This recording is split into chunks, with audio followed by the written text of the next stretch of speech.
Welcome back, everyone, to Elevate Your Business, the podcast for forward-thinking leaders taking on today's biggest challenges and opportunities.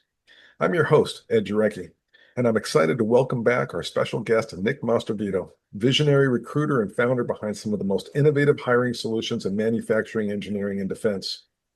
Nick, it's great to have you with part two of our mini-series.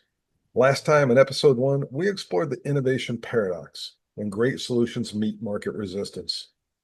Nick shared how a bold subscription-based recruiting model can deliver transformational cost savings up to 50 to 68% and build long-term partnerships. But he also faces real skepticism and market adoption barriers, even in industries that need it the most. Nick's journey illuminated how creative leadership and resilience drive growth, even when great ideas struggle for traction. Today, we're taking that conversation a step further. Our focus?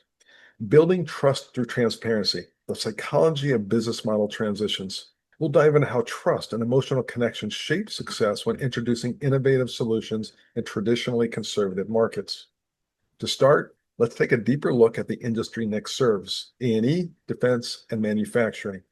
Nick, these are sectors known for their legacy processes and caution. How do you balance respecting what works while bringing forward change that could dramatically improve hiring outcomes? That's an excellent question, Ed.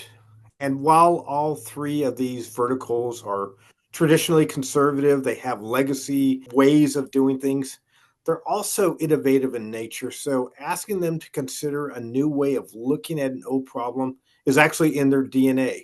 I think what's probably the most important thing for them is, will this improve outcomes without a tremendous amount of change to their processes? To answer that question simply, yes, it will improve outcomes without any real change to their process. In fact, one of my offerings would allow them to do almost nothing. It's called RPO, Recruitment Process Outsourcing, where I basically act like their entire talent management system. With recruiting as you want it, it means that you can design the process any way you see fit and change it without any major upsets. And so, yes, I think that while they may struggle with the idea, I think once they understand the idea, it would be easy for them to adopt. You've gone through some challenges, and recently we've been going through conversations about taking another look at your strategy to rebalance how you're looking forward. So, when you think about this from that perspective, how does timing and approach play into this re-strategizing your business to better target, looking at the offerings that you have in a different light and offering a broader array of services to help them one way or another? About a year ago, I wanted to transition completely away from contingency recruiting and move more into an advisory type of recruiting, which I called subscription or recruiting as a service or fractional recruiting. And what I found was fractional recruiting as a service subscription is such a tiny piece of the market. Very few companies do it. There are companies that do what we call retained search, but that's not quite subscription or recruiting as a service. When you get to subscription or recruiting as a service, it's more about, hey, I'm the company. I tell you, here are the jobs that I need you to fill. And then it's not a matter of me as a company trying to figure out what this fee is going to be. It's a straight fee. We're working closely together. And that idea is not something that's very prevalent in the market. So when you get to timing, let's talk about AI. A few years ago, AI was a concept, was a theory, was an idea. Today, I can't live without AI. And I know you use AI quite a bit. AI is all over the place. It is the way of the future. And we're at the beginning of the AI transformation, not at the end. And so timing is everything. And so what that has caused me to do is to pause and look back and say, well, I'm great at contingency recruiting. What I'm missing there is I want a deeper connection with my clients. But there's actually a bunch of ways that I can work with my clients. It's not contingency or subscription. There's a whole continuum of ways that I can work with my clients. I can do contingency. I can do retained. I can do RPO. I can do something I call self-sourcing, where you're sourcing for yourself, but I'm helping you source for yourself. And I can do this idea of fractional or recruiting as a service or subscription, where now I'm deeply embedded into your talent management system. but it is all a matter of timing. The market is pretty much flooded with contingency. There is some retained service out there. There is some RPO out there, but there's not much else. And so it will just take a little bit of time. And it'll take educating my clients on, hey, these are the various ways that I can work with you. And you, the client, not me, the provider, you decide how you want me to work with you. That's why I call it recruiting as you want it. I love it. And with everything we've discussed, innovation resistant isn't about your single solution. It's broader than that. And you've been adapting to that by RAWE. I love the acronym. It seems more about your client's emotional relationship with change. What are your thoughts with that? In anything, education has to be part of the solution. If I ask you to buy, say you're not familiar with an electric vehicle, and I say, hey, you know what? Here's the only kind of vehicle that you can buy. You might be resistant to that change. You might be, the type of person that you're always number one with innovation, but you may be like me, a little bit more conservative. I want to first see that it's working before I'm going to invest into that. And so RAWE is no different. How do I know that I can deliver on the promise that I'm giving you? Well, some of it is because I've been doing this long enough that I've been doing it on the contingency side. I've done some retained searches. I've done some RPO. Now, I haven't done a lot of subscription yet because, like I said, it's a new concept and sometimes it sounds too good to be true. But education is always part of the solution. If I come to you and you have a recruiting need, let's discuss what those needs are. And it doesn't have to be straight line. In some areas, you may be able to say, hey, look, I'm good recruiting these people. I may need some help with maybe finding better tools, using better tools. But then in this area, I'm always struggling. So I can present you with a couple of different solutions. It doesn't have to be one size fits all. I can do a little over on this side. I can do a little on this side, and you can take up the rest. But the only way that I can get to that conversation is if we discuss this and I can tell you, let's talk about what the advantages and disadvantages of all of these recruiting methods are. And you may say, well, you know what? I like the idea, but I don't feel comfortable with the idea. That's fine. It's not an all or nothing. It is, hey, let's design the system appropriately for your needs.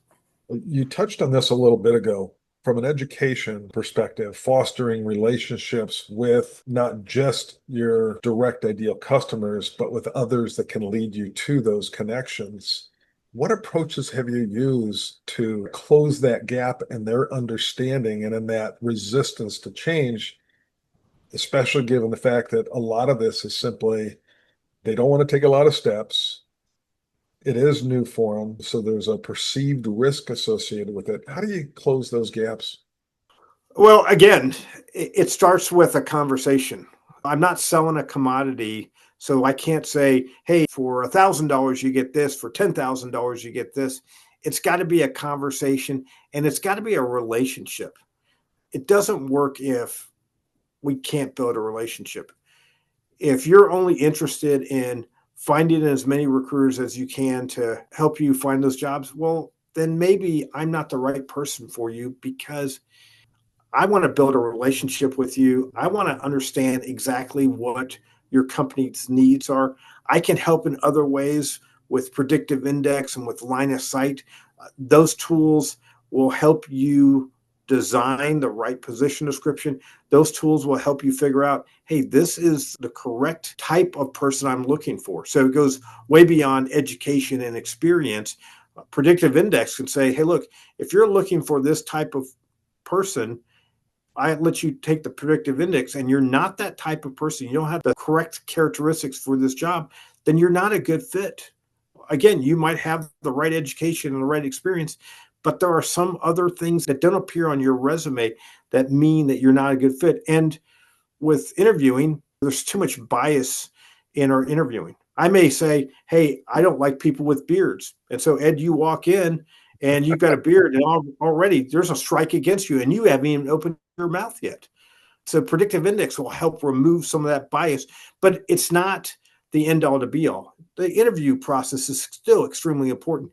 This is just another data point that helps you make the best decision possible. I've seen clients where they've over relied on a particular assessment, and I think that's bad form as well. The assessment should be a tool to help. It should not replace what you're doing as a talent manager or a hiring manager or an HR director. It should be a tool to help you through the process. And then the other thing that we've talked about is your line of sight. And so it goes beyond just that candidate, the hiring process, and bringing new employees or staff members to their organization. It's really about that marriage. So there's a lot of cultural implications in setting up that marriage from a candidate perspective, and should be for the organization as well, because you hire right, you onboard right, you train and educate, so you develop the person and the relationship between the organization and that person, and you build retention, you build trust, you build loyalty. But that seems to be an open challenge for organizations as well. Any thoughts around that? Through my podcast series, I have started talking to industry leaders, and some of these companies have phenomenal retention programs. They realize they're in the STEM industry and trades industry. And so they are doing everything they can to retain their people as best they can. And so that's a sign of a company that has really thought through their human capital enterprise. Then there are a lot of companies that say, hey, you know what? We'll just make more. Unfortunately, after a while, you start recycling the same people. And it's like, well, these were bad hires to start with, but they're the only ones available. So now what do? You kind of put yourself in a situation where you've either got to accept mediocrity or you've got to change your strategy, and you've got to really work for making sure that your people are the most important part of your business. Because unless you're making widgets that a robot can make, and therefore you don't need humans, your human capital is probably the most important part of your business. My comment on that is that I've had an incredible experience over this last 6 months using some of these latest technologies to build some very complicated solutions. And it's really reinforced two things. One, it's a collaboration. It's not a do it for you model. I've not found one yet. Like I said, I'm working with some of the most advanced solutions for business owners to consider and leverage. And the second lesson is that, well, it takes time, it takes energy, and you just have to be prepared for that. And like being a successful business owner, it takes perseverance to use these things. And so that component of, yes, employees are still part of this equation no matter what. The culture is a major thing. Number one consideration is finding the right place, the right team, the right culture, the right leader to work for. And what you do in part of your services is really help these organizations, for those willing to close that gap or improve their situation. Any thoughts around that? Companies that want to succeed, that are people intensive, which is a good portion of our economy, without having true programs that go straight to the heart of taking care of their people, hiring the right people, taking care of the people, developing their people, upskilling, cross skilling, leader development, all those things, and taking it seriously. I remember in one of my previous companies, I thought that they did a very good job in leader development. I was a relatively new employee. I think I'd been there for a year or 2 years in a leader development program. And another leader who was at my level, but had been there for like 20 years, she called it the flavor of the month. But that's because she was set in her ways, and nothing was going to change the way that she was going to do business. And that really saddened me, because it's like, well, are you being successful? You've been doing the same job for 20 years. You've not progressed. Maybe there's a reason why you have not progressed. Yeah. And unfortunately, maybe the company said, you know what? We like her where she's at. We're not willing to tell her that maybe she should change, but we're not going to promote her because she's not willing to change. So there is that component as well. The employee, the staff member, the person in the company has to be willing to adapt new ideas. But a company that doesn't value their human capital, they don't value their people, they treat their people like slaves or like numbers or robots or assets. I hate the saying, your most important asset is your people, because people aren't assets. Machines are assets, vehicles are assets, computers are assets. People aren't assets. But I understand the thought process. But yes, if you don't treat your people as the number one component of your company, then you may still succeed, but you're not succeeding because you've got a great workforce. You're succeeding because maybe you have some other innovative approach that nobody has caught up to you yet. And the cost equation associated with that is much higher because they are going to have more churn and everything from recruiting and hiring to onboarding and anything they're doing to retain. There's a much bigger cost with that. And there's also a reputational cost. People know that, oh, that's a horrible company to work for. Why do I want to go work for them? And I've experienced that. I've recruited, and the minute I say, hey, here's the final client, they're like, oh, I don't want to work for them. They've got a bad reputation. And it's like, we're willing to pay you anything, and you're saying no because they have a bad reputation. So word gets around about bad companies as well. And once you're tagged as a bad company, it's hard to change that reputation. It's just like if you don't have good ethics and it's discovered, it's hard to change that perception of you. And companies, the same problem. In that same light, you mentioned earlier that you're often treated as a vendor versus a strategic partner, and that your goal is really the relationship side, that strategic partner side of that equation. So what are your thoughts? That seems to suggest a positioning problem. Any thoughts or actions that you've taken to analyze and close that gap? Yes. As a matter of fact, if I feel like a vendor, it means that I haven't either built enough trust with the client or haven't done a very good job at providing the client a great talent solution. So that's why I went to this Ray concept, recruiting as you want it. Most of the time in contingency recruiting, you can't really help but feeling like a vendor anyway. You place somebody, you send them an invoice. Now the financial part of the company takes over. You're no longer dealing with the hiring manager or the HR director. You're now dealing with the finance piece, and they may not have the relationship with you that the hiring manager or the HR director or talent manager has with you. And so to them, you're just a vendor. I'm not saying that with Ray we get around that. We have to get paid. Provide a service, you got to provide an invoice. That's how we do things.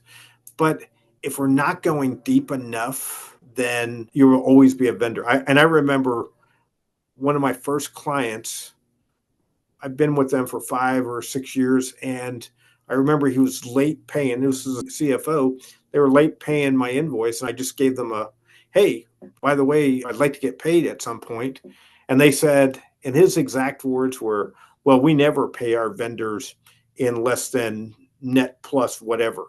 But the agreement that we made, and this was a personally crafted agreement with them, was I would charge them this fee if they would pay me in a shorter period of time. And so that really hurt me because I thought we were very close. But when he used the word vendor with me, I just felt like, is that all I mean to them? And then didn't respect your agreement.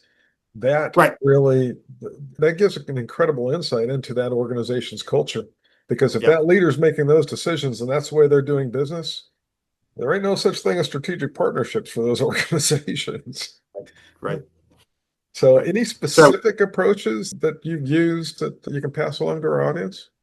Well, most of the time, I want to have an in-depth discussion with the HR director, the talent manager, to lay out the entire process so that I understand what they're looking for, but I also want to give them my expectations. I want to say, hey, look, once a week on Friday, we're going to talk through what happened in the past week. And in some cases, it's, hey, I'm not ready to present this candidate to you, but I want your thoughts on them, because if you don't think they're a good candidate, then I don't want to waste my time and waste your time on that. So there are ways to have a deeper conversation. And I've got some talent directors, HR directors that text me and say, hey, Nick, can we have a quick conversation? I got something I need to ask you. We've also talked about sometimes the salary becomes a problem. They're offering too low of a salary. It's very challenging to find somebody. And I'm like, look, let me do a salary study, and then let's talk through the salary study and see if we can't make the necessary adjustments to get to the point where you're not paying too much, but you're paying enough to attract a good candidate. And so those kinds of discussions I always welcome. And sometimes it's a matter of, hey, I don't know, you don't know me. I mean, let's use the marriage analogy. My marriage analogy is this: I want to create a great marriage between the company and the candidate, because then if I got a great marriage there, the candidate's going to be happy with me, the client's going to be happy with me, and we have a better chance of retention. Yes, as a contingency recruiter, if I had to hire the same position every single year because you could not keep that person, I would keep making a ton of money that way. But is that really the best way? No, that is not the best way. So the marriage analogy is very apropos for recruiting. But here's the thing: when I call you up to ask you out on a date and you agree, and I come to your door and you open the door, I don't say, hey, Ed, do you want to get married? That should not be the first thought that comes out of our mind. And so building that relationship is just like that.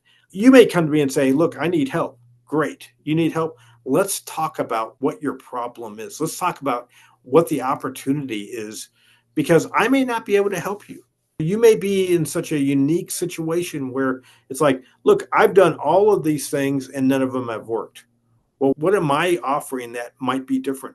There may be nothing that's different. Right. So you're really And again, analyzing them up against your ideal customer profile. right. And if there's not that resonance with your ideal customer, then you have that ability to basically change directions at that specific point in time. Consider everything that we've discussed, your way we approach, which expands your offerings, everything from pure contingency and the more transactional side of it, all the way over to the fully relationship, where you're an embedded part of their organization, helping them improve their hiring, their recruiting, their onboarding, and their general culture as part of building that relationship and developing the proper marriage between the candidates and that organization. Any final thoughts or comments? Is that a good way to summarize that? Yeah. Yeah. I mean, remember, in any relationship, trust is an important component. And you can't necessarily just build trust on the fly. There's got to be a reason why there's a relationship there. There's got to be a reason why, hey, the two of us want to work together. If we don't fully trust each other, that doesn't mean we can't do business with each other, but we still need to try to find a common ground, because if you're looking to steal candidates from me, well, I'm never going to work with you again. And if I'm looking to just take money from you without providing any real service, you're not going to work with me ever again. And so there's got to be some common ground. There's got to be some common connection. There's got to be some trust there in order to make this relationship work. Again, I'm not selling widgets. And so you can't just go, well, I don't like the color of your widget. I'll go to your competitor and buy the color that I want. If that's what I was selling, this would be a much easier business. What a fantastic discussion. And thank you for sharing your journey and practical wisdom with us on episode 2 of our Elevate Your Business miniseries. Today, we explore the psychology behind business model transitions, seeing how emotional relationships change often drive resistance more than the solution itself. Your insights into the building genuine partnerships and fostering trust rather than just serving as a vendor are especially vital for anyone moving beyond transactional models towards lasting success. For owners of small and mid-sized businesses, connecting genuinely and emotionally with your clients can be a real game changer and a competitive advantage, especially in a business environment where large organizations too often treat us like commodities. Nick, as we wrap up, do you have a top of mind recommendation for anyone seeking to connect in a more authentic and emotionally resonant way with their clients? Yes, we'll go back to my last statement about trust and about how business relations are like a marriage. Like I said, you don't just show up on the first date and say, "Hey, do you want to get married?" Now, maybe that happens once in a billion times, but that's not exactly normal. So relationships take time. If you want to be more than just a vendor, then you can't rush that relationship. And you can't expect the client to see you as more than just a vendor. But again, my mission is to build a happy marriage between the client and the candidate. And so I'm always looking for a way to provide value, to look deeper into that person, because companies are made up of people. If we're not doing that, then what are we doing? Considering what you just said and considering your marriage, and I love the analogy that you just don't show up the door with flowers, drop to a knee and propose. It's really about getting to know each other. And that means seeking to understand one of Stephen Covey's primary principles. First, seek to understand, then to be understood. Yeah. But that can apply here because what do we do when we're courting someone? We ask questions. We're inquisitive and intentionally curious in meaningful ways. And that helps establish that trust bond. And it's not a date, 2 dates, 3 dates that gets us through to that point in which we can drop to our knee, ask for the hand in marriage, and then, of course, move through the next part of that process. It's more than just one conversation. So for all those out there that use more traditional sales techniques, especially in these areas where you're really focused on next generation solutions, that relationship is so fundamentally important. Any final words or thoughts on that? No, I couldn't say it any better, Ed. I mean, I absolutely 100% agree with you. Well, thank you, Nick, and thank you for all joining us today. Now, remember, every breakthrough starts with trust and the courage to challenge the status quo. Before I close, I want to invite you. We've got a lot of subscribers out there across all the different channels that we broadcast. What is your story? Would you like to be on the show? Contact me so we can talk about your story. And beyond that, stay inspired, stay curious, and until next time, keep elevating your business.